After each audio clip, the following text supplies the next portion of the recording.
Oke, kita akan bersama-sama membuka firman Tuhan pada malam hari ini, pada siang hari ini di dalam Yohanes pasal yang ke-11 ya. Mungkin judulnya simple, percaya saja ya.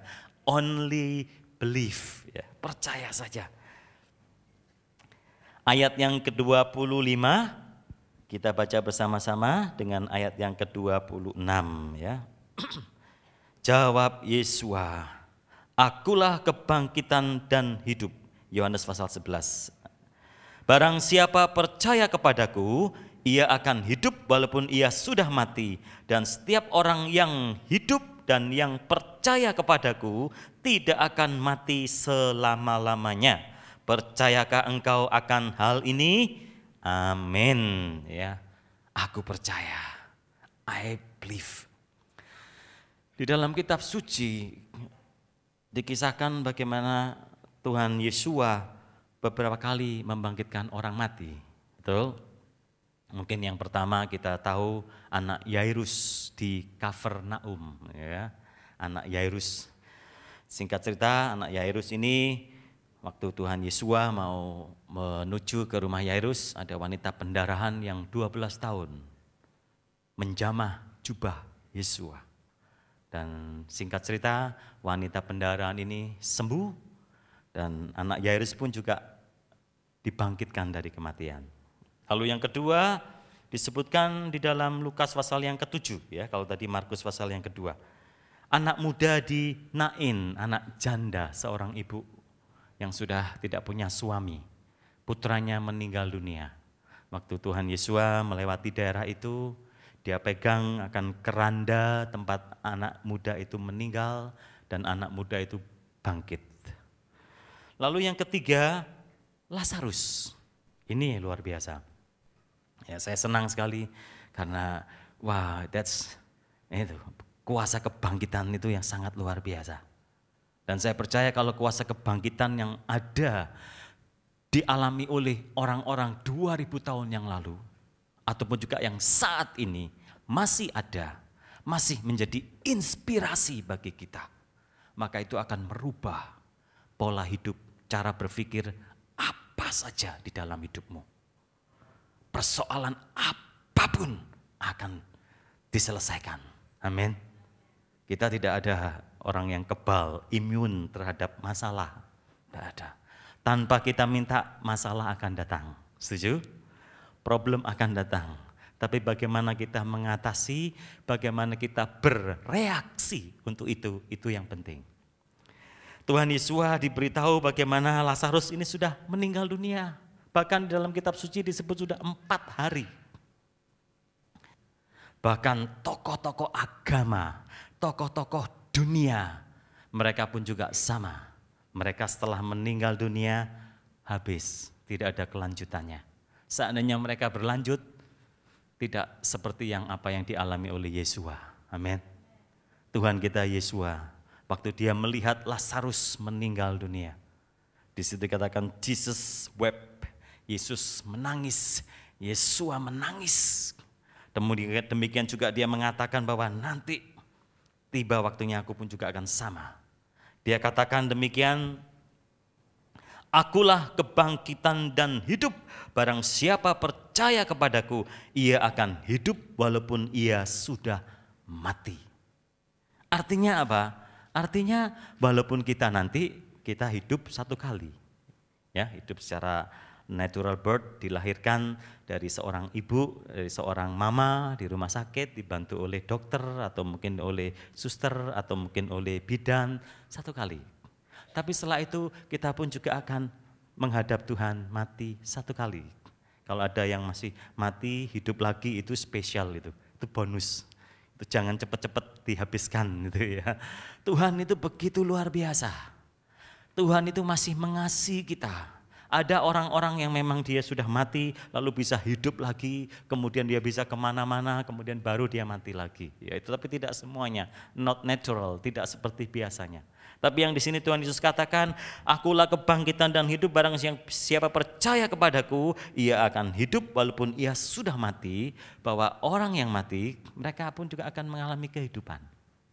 Sebagaimana kehidupan ini memiliki arti, kematian pun juga memiliki arti. Cuman kita masih belum pernah ke sana. Kita lagi menanti nanti. Amin. Kita sedang menunggu kalau nanti tempat kita, rumah Bapak sudah selesai disediakan untuk kita semua akan pulang. Amin. Saya pun juga dengan senang hati akan pulang. Karena apa? Karena di sanalah kehidupan yang kekal selama-lamanya. Tapi di muka bumi ini kita perlu untuk memiliki satu kepercayaan, satu kekuatan dalam hidup menghadapi segala persoalan. Yaitu apa? Percaya kepada Tuhan Yesus. Amin. Ini waktu itu disebutkan bagaimana Lazarus sudah meninggal 4 hari, sudah berbau. Ayat berikutnya dikatakan, ayat yang ke-38, Yohanes pasal 11, maka maskulah pula hati Yesua. Lalu ia pergi ke kubur itu adalah sebuah gua yang ditutup dengan batu. Kata Yesua, angkat batu itu. Marta, saudara orang yang meninggal itu berkata kepadanya, Tuhan, ia sudah berbau sebab sudah 4 hari ia mati. Jawab Yesua, bukankah sudah kukatakan kepadamu, jikalau engkau percaya, engkau akan melihat kemuliaan Bapa, kemuliaan Yahweh. Saudara yang dikasihi oleh Tuhan Yesus, Tuhan ingin untuk kita percaya kepadanya. Amin. Setuju? Percaya itu sangat mudah, nurut, taat, diperintah apa, lakukan. Tidak usah ngomel, tidak usah komplain, tidak usah berpikiran yang negatif, tidak usah mempunyai satu prasangka-prasangka yang buruk. Itu percaya. Ketaatan itu seperti itu, obedience itu seperti itu. Kita betul-betul surrender, total. Dikatakan, jikalau engkau percaya, engkau akan melihat kemuliaan Yahweh. Amin. Ini kata-katanya indah sekali. If you believe, you can see the glory of God. Kalau orang dunia, kalau prinsip dunia, lihat dulu baru percaya. Seeing is believing, itu prinsip dunia. Lihat baru engkau percaya. Tapi kalau ikut Tuhan, tidak boleh lihat baru percaya. Dibalik, percaya dulu, believe. Percaya dulu, believe, percaya dulu. Nanti engkau akan melihat. Kapan? Enggak tahu. Waktunya kapan? Percaya saja tugas kita. Setuju? Enggak mudah. Tapi kalau engkau bisa percaya dengan sungguh-sungguh, engkau mengimani, engkau meyakini, engkau berjalan dengannya, nanti seiring dengan waktu itu akan terjadi dalam hidupmu. Amin. Saya bersyukur kita Sinode JKI barusan bulan Desember kemarin beli tanah yang harus menyambung ke lokasi di belakang. Ya. Jadi kalau yang pernah ke STT ke Sangkakala Kopeng, ya, teman-teman yang lagi kesasar di daerah Jawa Tengah, hubungi saya, nanti saya ajak jalan-jalan ke sana. Ya.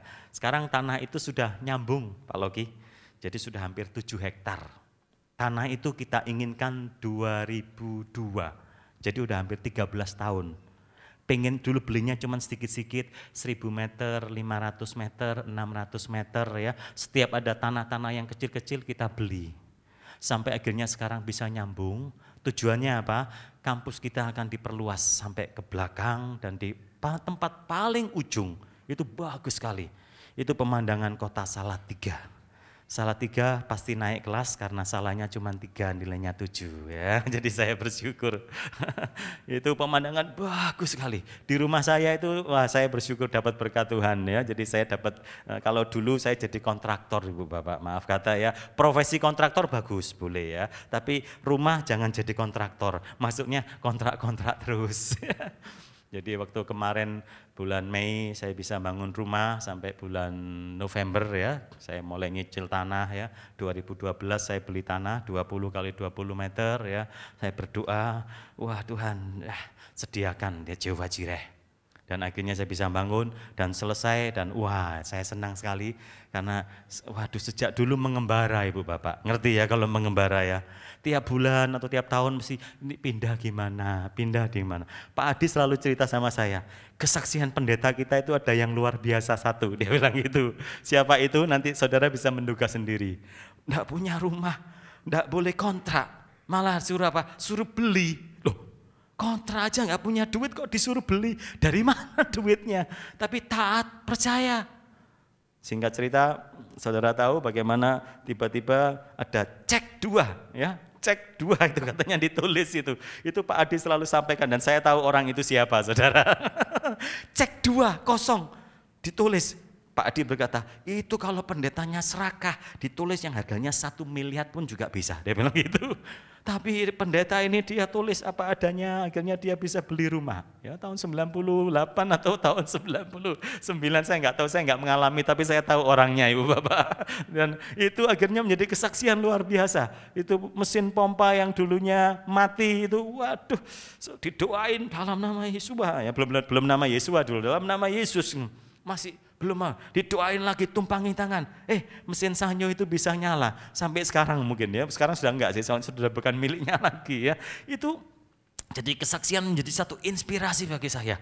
Waduh Tuhan, saya masa jadi kontraktor Tuhan. Matius 6 ayat 10 kan, jadilah kehendak-Mu di bumi seperti di surga.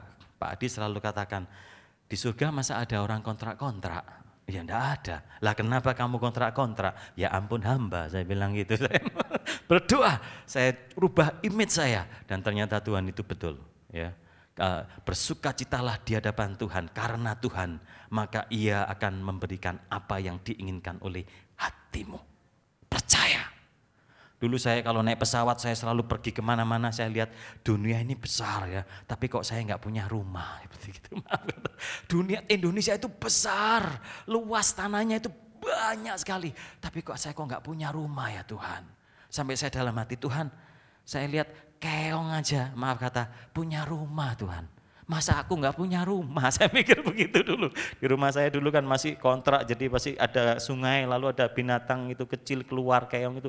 Keongnya doi omah rek, masa aku gak doi omah, dalam hati. Sudah pindah-pindah, tapi Tuhan begitu baik, Dia dengar doa saya. Akhirnya kita bisa bangun rumah, dan kemarin waktu anniversary saya ke-15, pernikahan saya ke-15, tahun 99 saya menikah, istri saya beritahu, Linda, this is for you. Wah, dia senang saudara, rumahnya 2 tingkat, kamarnya 5x7, satunya 6x7, ada 4 kamar.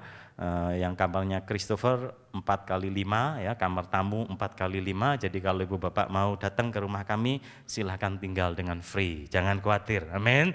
Ya, beberapa tamu bule sudah nginep di rumah saya. Wow, thank you pastor, it's very great hospitality, dia bilang gitu. Wah, thanks God, saya bersyukur.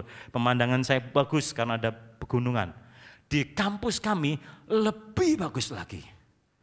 Itu karena di atas bukit, seluruh kota, bukit-bukit itu kelihatan. Karena paling tinggi kita. Itu akan dibangun taman doa. Pak Edi ngomong sama saya masih ingat. Dulu di bawah, sebelum turun kurang lebih kilometer 4 dari Kopeng, itu ada pabrik susu. Itu adalah tanah yang dulu diserahkan oleh Pak Adi untuk mengelola STT Sangkakala. Jadi kita ada sekolah Alkitab Sangkakala. 5.000 meter. Beliau pulang dari Amerika, oleh teman-teman dari Sinode diberitahu, ini kamu kasih tanah, cukup enggak? Terus Pak Adi berkata demikian, saya dikasih tanah 5.000, saya enggak mau. Kok sombong katanya begitu, kan Anda di Amerika tinggal pulang, kasih 5.000 goceng kan cukup. Enggak, saya enggak mau, kalau saya dikasih 5.000 meter, saya enggak mau, saya mendingan ke Amerika aja. Bukannya saya sombong, tapi dia berkata, kalau saya enggak mau, apalagi Tuhan. Tuhan apa mau? Semuanya diam. Lalu Pak Adi berkata, kalau mau tambahi 01. Jadi 5.000 meter jadi 50.000 meter, jadi 5 hektar. Singkat cerita, menurut tanah itu dijual, kita bisa beli tanah yang di atas ini. Nanti kalau keluas itu ada sungai lagi, nyambung ke bawah, itu bisa ke atas lagi sampai 12 hektar. Dan beliau masih punya visi seperti itu untuk nanti itu dipakai tempat doa, tempat orang-orang yang senior pensiun bisa berdoa bersama-sama di atas ya. Dia berkata, kalau nanti saya sudah pensiun pelayanan betul-betul tua, saya bisa berdoa di sini 24 jam. Wah, itu luar biasa. Saya enggak mau hidup saya susah, menderita. No, tapi sampai tua nanti pun saya ingin untuk berdoa, untuk mendoakan Indonesia, mendoakan juga dunia yang lain. Dan dari tempat itu akan menjadi berkat bagi banyak orang. Prayer tower, kita nggak nyebut tower prayer. Karena kalau menara itu sepertinya sesuatu yang wow, dan nanti jadi orang-orang yang tidak senang menyerang. Jadi kita sebut taman doa, karena di situ dikelilingi pemandangan yang bagus. Dan kita sudah meratakan itu. Nanti bulan Juni kita retreat sudah memakai tempat itu, Juni tanggal 9 sampai 12 kita sudah pakai 50 kali 70 meter, jadi sudah besar sekali untuk ibadah bersama-sama. Dan ini satu kegerakan yang luar biasa sekali.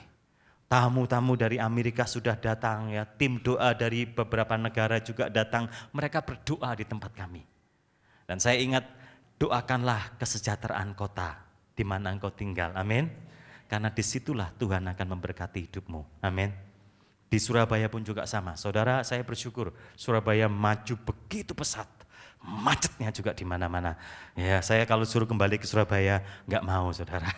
Betul, waduh, istri saya juga, Linda mau ke Surabaya. Enggak kok, jalan-jalan aja nggak apa-apa kalau ke Surabaya. Tapi kalau tinggal macetnya, kalau kita di Salatiga keliling paling banyak satu kota itu cuma setengah jam, 1 jam sudah selesai. Kita kecil ya, istri saya bisa nyetir kemana-mana, nganter anak sekolah, saya pelayanan, sekali tempo dia juga ikut saya. Jadi saya bersyukur Tuhan itu begitu luar biasa. Percaya saja, amin, percaya, hanya percaya, that's it. Kalau engkau masih belum melihat, engkau harus percaya, engkau yakin Tuhan apa yang menjadi bagianku. Aku mau itu akan aku alami, aku mau itu aku raih, aku ambil. Dan aku tidak mau untuk mendengar dari kata orang, tapi aku ingin mengalami sendiri. Bukannya salah, bukannya kita merasa ego, no. Tapi kita memberikan satu iman itu sebagaimana permintaanmu. Disitulah tercetus imanmu seberapa besar. Kita kalau minta sama Tuhan, Pak Adi ngajari kita juga, jangan minta yang levelnya manusia. Bingung loh, maksudnya apa? Jangan minta levelnya manusia, tapi minta levelnya Tuhan. Level manusia, saudara akan habis. Tapi kalau levelnya Tuhan, saudara tidak akan habis. Karena apa? Karena saudara akan melihat hal yang dahsyat dan kau akan terus tertancap di sana dan kau tidak mungkin lari lagi. Dan Tuhan kalau dimintai, apakah dia bisa kehabisan? Tidak. Firman Tuhan katakan, Yohanes, minta apa saja di dalam namaku. Betul? Aku akan memberikannya. Itu luar biasa. Siapa ada manusia yang bisa berjanji seperti itu? Minta apa saja. Orang kaya di dunia pun juga nggak berani dia minta seperti itu, memberikan janji seperti itu. Tapi Yesus Masia minta apa saja. Saya nggak tahu, ibu bapak minta apa saja, saya nggak tahu. Tapi saya sudah mulai meminta, saya sudah berani, dan saya sudah melihat bahwa Tuhan Yesus kita itu tidak pelit, amin. Tidak pernah habis, tidak pernah habis. Sama saudara kalau ke lautan, saudara mau ngambil air, seberapa banyak saudara mengambil air, air itu tidak akan habis di lautan. Amin. Kasih setia Tuhan Yesus Masia seperti lautan yang begitu luas. Seperti udara yang ada di pagi hari. Betul? Kalau pagi hari kita jalan-jalan ada embun, setuju? Tanah, dari mana itu embun itu? Dari langit turun atau mungkin dari gunung? Dari mana? Mungkin hujan, bisa. Tapi udara yang ada ini semuanya sudah mengandung air. Sudah mengandung, tinggal udaranya sedikit dingin, sedikit semakin dingin, akhirnya lembab, udara itu akhirnya menjadi air. Sama, berkat Tuhan itu juga ada di sekeliling kita itu sama seperti udara yang mengalir. Udara yang ada di sekitar kita. Tinggal temperaturnya aja lebih dingin lagi, maka disitulah akan terjadi air-air yang memberikan kesejukan. Tinggal kita menarik akan hadirat Tuhan. Hadiratnya itu luar biasa. Segala gerakan yang ada pasti diawali dengan doa. Setuju? Doa itu sangat penting. Jangan meremehkan doa. kemanapun engkau pergi jangan engkau meremehkan berdoa. Sepertinya sudah terbiasa. Ya memang sudah terbiasa, tapi don't underestimate the power of prayer. Karena engkau berdoa, di situ nanti Tuhan akan menolong engkau. Dia membuka jalan-jalan dalam hidupmu. Di sini disebutkan, percayalahkah engkau, jikalau engkau percaya engkau akan melihat kemuliaan Tuhan. Maka mereka mengangkat batu itu, lalu Yesus menengadah ke atas dan berkata, Bapa, aku mengucap syukur kepadamu karena engkau telah mendengarkan aku. Aku tahu bahwa engkau selalu mendengarkan aku, tetapi oleh karena orang banyak yang berdiri di sini mengelilingi aku mengatakannya supaya mereka percaya bahwa engkaulah yang mengutus aku. Dan sesudah berkata demikian, berserulah ia dengan suara keras, Lazarus, marilah keluar. Luar biasa. Disebut namanya Lazarus, sebab kalau tidak disebut nama Lazarus, semua orang mati di daerah itu akan bangkit, saudara. Iya, karena kuasa Tuhan Yesus. Akulah kebangkitan dan hidup. I am the resurrection and the life. Akhirnya orang yang telah mati itu datang keluar, kaki dan tangannya masih terikat dengan kain kafan dan mukanya tertutup dengan kain peluh. Kata Yesua kepada mereka, bukalah kain-kain itu dan biarkan ia pergi. Saya senang sekali film-film yang ada di Indonesia ataupun di Hollywood, ya, The Passion of the Christ, ya, film kekristenan, ya, disebutkan bagaimana Tuhan Yesus disalibkan, ya, kemudian dikisahkan juga bagaimana Lazarus bangkit. Tapi yang dialami oleh Lazarus bukan seperti yang di film itu, Ibu Bapak. Kalau di film itu, wah, ada asap putih, jubah putih, oh, Lazarus, comfort. Lazarusnya keluar, senyum-senyum. Lazarus di sini disebutkan dia masih terikat semuanya. Ini saya paling senang kisah kitab suci ini. Kenapa? Lazarus terikat semuanya, kemudian ini kepalanya ini tertutup dengan kain peluh, ya, seperti gini. Dan Ibu Bapak perlu ketahui, kubur Lazarus itu 25 step down, ya. Kita dengan Pak Loki, ya, beberapa kali Pak Sun juga ke Betani, ke tempat Lazarus tomb, Lazarieh. Itu luar biasa. Kuburan yang kecil itu Lazarus dipanggil. Lazarus akhirnya Ibu Bapak seperti ini, maaf kata. Puji Tuhan. Lazarus, keluar. Keluarnya enggak seperti saya, saudara, langsung. Ini dia naik ke atas, celak. Untung enggak kejeduk, jatuh lagi mungkin gitu ya. Kalau saya bisa kejeduk. 25 sampai ke atas. Amin. Itulah kuasa kebangkitan Tuhan Yesus Masiah. The power of resurrection. Saya harap sih nanti kalau saya dipanggil Tuhan, bangkit saya enggak harus seperti itu, saudara. Saya pakai tubuh kemuliaan, amin. Kita akan pakai tubuh kemuliaan.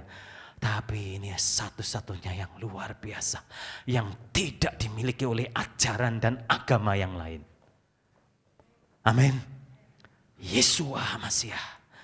Akhirnya Lazarus dilepaskan itu semua tali-tali ikatan-ikatannya. Disebutkan bagaimana Lazarus akhirnya masih hidup. Sampai Tuhan Yesus meninggal dunia, Lazarus juga masih ada, masih hidup. Karena beberapa hari kemudian setelah Lazarus dibangkitkan ini, Yesua Masiah sendiri harus mati di kayu salib. Dia harus mati di kayu salib. Walaupun dia berkata, akulah kebangkitan dan hidup. Dia harus membuktikan dirinya sendiri. Amin. Ini yang luar biasa. Orang yang lain mungkin hanya bisa berucap, hanya omong, tapi buktinya tidak ada. Tapi Tuhan Yesus setelah Lazarus dibangkitkan, minggu depan dia sendiri yang mati di kayu salib. Mati di kayu salib, dia memang mati.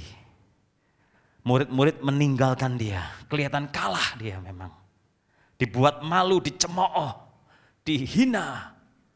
Ada 7 perkataan yang diucapkan kepada Tuhan Yesus di kayu salib. Dan 7 perkataan Tuhan Yesus juga keluar dari kayu salib. Tapi dari perkataan Tuhan Yesus itu luar biasa, pengampunan. Orang-orang mengolok, mengejek dia. Dia katakan, Bapa ampuni mereka, karena mereka tidak tahu apa yang mereka perbuat. Saya percaya tidak mudah untuk memberikan pengampunan kalau ada orang yang menyakiti kita. Betul? Karena kita masih human being, masih manusia. Dijiwit sakit, kena dingin, kedinginan. Haus, kita minum. Tapi pengampunan yang Tuhan Yesus lakukan itu menjadi satu contoh keteladanan untuk kita bisa mengampuni sebagaimana Bapa mengampuni. Amin. Kalau engkau enggak mengampuni, maka Bapamu yang di surga juga tidak mengampuni. Dan saya percaya selama kita hidup dengan Tuhan Yesus, Yeshua Masiah, kita pun juga harus memiliki spirit semangat yang sama. Ampuni seperti Bapa mengampuni. Tuhan Yeshua, dia diolok-olok, diejek, tidak ada satu kata pun yang keluar. Tapi begitu penjahat di sebelah Tuhan, Yeshua berkata, kalau engkau datang sebagai raja, ingat akan aku. Dua-duanya, pertamanya mengolok-olok, mengejek-ejek seperti yang lain. Tapi setelah ada perkataan, Bapa ampuni, mereka tidak tahu apa yang mereka perbuat. Penjahat di sebelah Yeshua berkata, orang ini orang benar. Kelihatan kita layak dihukum, kita layak disalib seperti ini karena kita berdosa. Tapi orang ini tidak. Dia berkata, kalau engkau datang sebagai raja, ingatlah akan aku. Tuhan Yesus menjawab, hari ini juga engkau bersama dengan aku di Firdaus. Dan memang sejarah kitab suci mengatakan bagaimana Tuhan Yesus disalib mulai jam 9 sampai jam 3. Jam 12 siang dikatakan di seluruh Yudea terjadi kegelapan melingkupi seluruh bumi waktu itu. Karena apa? Karena Yesus adalah terang dunia. Akulah terang dunia. Terang itu dimatikan, gelap muncul. Saat kegelapan itulah kemudian tirai bait suci terbelah jadi dua, terjadi gempa bumi. Kemudian jam 3 persis, Yeshua, Eloi, Eloi, lama sabatani. Mengapa engkau meninggalkan aku? Itu adalah satu kesedihan, itu adalah satu perpisahan yang sangat-sangat tidak diinginkan. Siapapun juga, kita pun juga sama, kita nggak ingin berpisah sepertinya. Tapi waktu dengan berjalan akan memisahkan kita. Singkat cerita akhirnya, Father, into the hand I commit my spirit. Bapa, ke dalam tanganmu kuserahkan nyawaku. Yeshua meninggal jam 3. Penjahat masih ada di kanan kiri, masih hidup.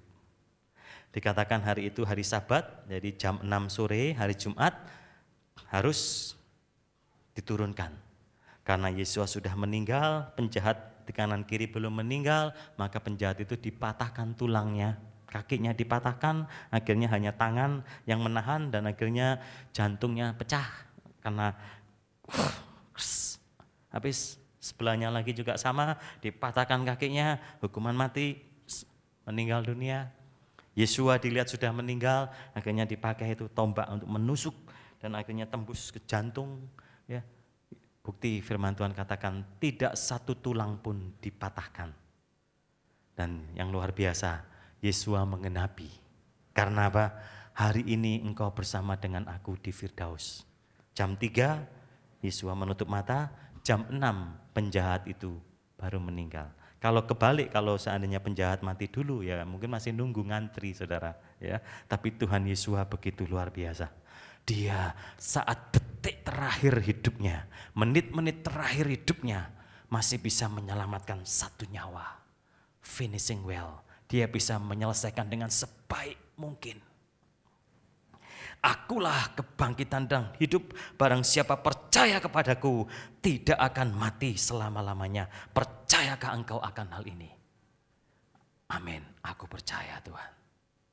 Tidak hanya soal kebangkitan nanti kalau kita meninggal, tapi juga apa yang engkau hadapi sehari-hari ini. Persoalan-persoalanmu apa?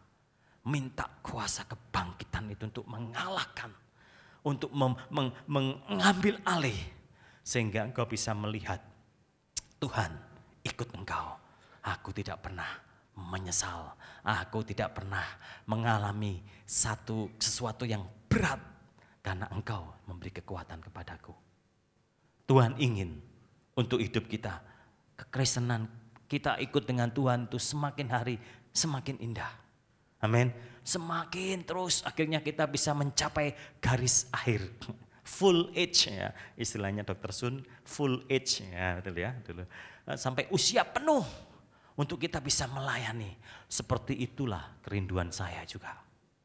Karena apa? Karena kalau kita hidup melayani Tuhan, kita akan melihat satu kemuliaan demi kemuliaan yang lain. Amin. Dan saya percaya nanti di tempat ini, di gereja ini akan dipenuhi dengan ribuan jiwa. Surabaya sangat besar. Mungkin jumlah penduduk mungkin berapa? Mungkin 5 atau 6 juta. Saya bersyukur itu. Minta 10%-nya untuk Tuhan. Amin. Kita di Salatiga lagi perintisan gereja juga. Pak Adi ngomong sama saya sudah, istri Bu Adi sudah pensiun dari pekerjaan di Amerika, di sekuler, jadi beliau ada di Indonesia lebih lama. Dalam sejarah baru kali ini Pak Adi ada di Indonesia kurang lebih 4 bulan, 5 bulan.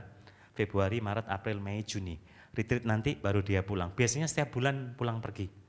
Tapi karena Bu Adi sudah pulang ke Indonesia, jadi bisa tinggal di Indonesia lama, mungkin 3-4 bulan sekali ke Amerika, kita perintisan. Beliau berkata, kita perintisan gereja. Tujuannya apa? Untuk menjadi berkat kota Salatiga. Mau minta jemaat berapa? Teman-teman yang masih muda-muda ini. 500, 1000. Oh ya bagus, ya besar kan 500.000 dari itu. Tapi Pak Adi berkata, kita akan minta 50.000. Wah, mana bisa? Siapa bilang nggak bisa? Salatiga jumlah penduduk hampir 800.000. 10%-nya hanya 80.000. Kalau kita minta 50.000 mungkin hanya 6%. Minta. Beliau ngomong dengan anak-anak muda. Sekarang kamu umur berapa? 20 tahun, 22 tahun. Oke. Kamu sekarang menjadi saya. Mau enggak? Semua posisi apa semua kamu jadi saya. Izinkanlah saya jadi kamu, usianya 22 tahun. Kaget, saudara. Loh, untuk apa tujuannya? Kan kita harus tanya. Beliau berkata, kalau kamu jadi saya, semua sudah itu. Saya jadi kamu, umur saya 22 tahun. Nanti saya umur 60 sekian ini, sekarang beliau bulan Mei nanti ini umurnya 67 tahun ya. Beliau 1948 lahir ya. Pak Loki 1957 ya. Jadi saya tahun 1967, jadi kita nggak beda jauh, beda 10 tahun 10 tahun.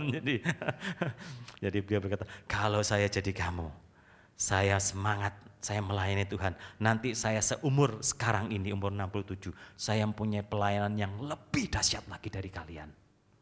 Wah, tapi saya nggak bisa kembali. Saya hanya cukup usia sekarang saya seperti ini. Saya hanya bisa memfasilitasi kamu. Apa yang bisa saya bantu untuk kamu lakukan, saya bisa menolong. Wah, luar biasa. Jarang ada pemimpin seperti itu. Amin. Saudara juga bersyukur untuk pemimpin Pak Loki di tempat ini. Beri kesempatan kepada yang lain untuk maju. Jarang. Pemimpin biasanya takut. Pak Adi juga ngomong biasanya, saya kalau ngajak teman-teman pelayanan saya takut, karena apa? Nanti saya nggak diundang lagi katanya gitu. Karena teman-teman ini luar biasa semua katanya. Kita yang ngomong ya itu kan berkat Pak Adi, gitu berkat beliau itu kan. Karena beliau lah yang mengajari, yang melatih, yang dalam berbagai persoalan kita menghadapi, waduh pendeta-pendeta, maaf kata ya Bapak, pendeta JKI nggak semuanya berkelimpahan. Waduh, di daerah pun juga ada yang kasihan. Bukan hanya pendeta JKI, tapi pendeta gereja-gereja yang lain juga sama. Tiap hari itu datang ke rumah Pak Adi. Saya tanya, loh Pak Adi kenal orang itu? Enggak kenal itu. Lah kok bisa datang Pak Adi? Ya enggak tahu, dia ngubungi sekretaris, dia ngomong kalau penting. Ternyata begitu penting, nawari jualan kayak bunga-bunga apa gitu. Oh gitu. Saya kan diajak rapat ke rumahnya kan, setiap hari saya harus datang ke rumah, ngomong-ngomong pelayanan, jalan kaki sama-sama ya. Pagi hari biar sehat. Terus saya ngomong, lah terus gimana Pak Adi? Ya dia kasihan, dia dari daerah Demak. Kamu tahu daerah Demak itu seperti itu. Dia enggak punya dana untuk ini. Ya kita diberkati ya kita memberi. Terus dia berkata, kita kan enggak mungkin bisa ke Demak. Kita enggak mungkin masuk ke Demak. Tapi kalau ada orang yang di Demak datang sama kita, itu adalah bagian kita untuk memberkati mereka. Ngerti maksudnya? Oh iya. kamu nggak mungkin bisa ke Demak kan? Iya nggak bisa. Lah mereka tinggal di Demak, mereka butuh sesuatu. Kita dipakai untuk menabur, kita menabur sama mereka. Kita bantu mereka. Setiap tahun bulan Januari kita selalu mengadakan retreat KPLT, Konferensi Pelayan Ladang Tuhan. Ini yang ke-10 nanti ini. Itu pendeta-pendeta non-JKI yang datang, kurang lebih 200 orang, mereka bayar 100.000, Selasa, Rabu, Kamis, Jumat, mereka ikut retreat, diberkati firman Tuhan, pembicara-pembicara ada, kemudian mereka dikasih door prize ya. Kalau dulu mereka rice cooker, kompor, sama mesin, kipas angin itu diundi dulu ya. Sepeda motor juga diundi ya. Tapi sekarang mereka begitu datang, mereka tinggal milih mau rice cooker, mau kompor gas, mau kipas angin, mau bantal, mau kasur, tinggal ngambil. Jadi 200 orang kita kasih cuma-cuma. Lalu sepeda motor baru kita undi ya. Kemarin kita bagi 7 sepeda motor sama 7 laptop. Wah itu luar biasa, memberkati. Pendeta JKI kita telepon, Pak Adi, ini pendeta JKI sama-sama kita enggak punya sepeda motor kok enggak dikasih, kok ngasih orang lain. Beliau katakan, anak sulung sama anak bungsu itu memang seperti gitu kadang-kadang. Orangnya diem aja saudara. Kamu tahu siapa yang telepon? Oh iya saya tahu. Ya, oke lah. Ya kita bersyukur pendeta JKI kita hanya satu yang seperti itu, dia bilang itu. Wah kita menghadapi berbagai, tapi ya saya bersyukur saya bisa ketemu dengan berbagai macam karunia-karunia yang luar biasa. Ada orang yang ya dalam tanda kata, jengkelkan setengah mati. Iya. Tapi beliau tersenyum terima, oh ya puji Tuhan. Terus saya tanya, loh Pak Adi, apa enggak keliru tak? Keliru apanya? Lah kok kayak gitu kok masih ditanggepi, saya bilang gitu. Saya kan orang dari Jawa Timur ya, jadi sudah biasa belak-belakan, gitu enggak bisa untuk enggak. Saya ya enggak Pak Adi dah lapor. Oh iya. Kamu tahu enggak? Orang-orang yang seperti itu ada, itu dipakai untuk memproses kita. Oh astaga, maksudnya apa? Kalau Tuhan naruh orang itu dengan kamu, walaupun orang itu menjengkelkan, menyakitkan, itu tandanya di dalam dirimu harus ada sesuatu yang diperbarui. Astaga, kena lagi saya pikir. Oh ya wes oke, puji Tuhan. Jadi dengan kejadian itu saya bisa belajar. Oh kalau ada orang-orang yang menjengkelkan dalam tanda kutip, besi menajamkan besi, manusia menajamkan sesamanya. Dan saya bisa melalui proses itu. Saya sekarang begitu ketemu orang yang menjengkelkan sekalipun, saya bisa tersenyum. Oh ini berarti saya ada dalam diri saya ada satu bagian yang harus saya bersihkan. Sehingga saya tidak mempunyai satu yang menghalangi rasa kedamaian saya untuk melayani dia. Dan saya percaya, saya bersyukur, ini bukan satu kebetulan, saya mengalami, saya ikut pelayanan di tempat ini, saya bersyukur 8 tahun saya jadi kepala asyir, jadi tadi saya sambut teman-teman ya, lalu tadi si Pak Jimmy, wah ini di dulu kita asyir nih ya, sekarang luar biasa ada Pak Soeharto ya, ini semuanya tadi di depan itu banyak teman-teman dari Papua, wah saya bersyukur. Saya diizinkan oleh Tuhan untuk bisa melihat bagaimana cara Tuhan itu begitu luar biasa. Nah, saya percaya sih saya enggak selamanya untuk seperti itu. Pasti Tuhan akan bawa ke tempat-tempat yang lain. Tapi selama engkau ada di tempat di mana engkau melayani, engkau berada, do the best you can. Lakukan segala sesuatu untuk Tuhan, bukan untuk manusia. Nanti seiring dengan waktu yang berjalan, engkau setia kepada Dia, Dia akan mengangkat engkau. Amin. Engkau akan bisa berjalan, engkau akan bisa melihat Tuhan, engkau akan menoleh ke belakang, terima kasih Tuhan, bentuk aku Tuhan, proses aku Tuhan, jadikan aku Tuhan menjadi alat yang indah di hadapan-Mu. Amin. Saya ingin percaya sama Tuhan Yesus, percaya sama Dia, maka hidupmu tidak akan sama lagi. Badai, persoalan, segala sesuatu boleh datang. Tapi semakin kau kuat, semakin kau yakin, semakin kau percaya kepadanya, semakin kau bisa menaiki dan kau bisa melihat ke tempat yang tinggi. Dan setelah itu kau akan bisa melihat, oh Tuhan, Engkau begitu luar biasa. Dan kau akan semakin terpesona untuk melayani Raja segala Raja. Amin. Kita bangkit berdiri bersama-sama.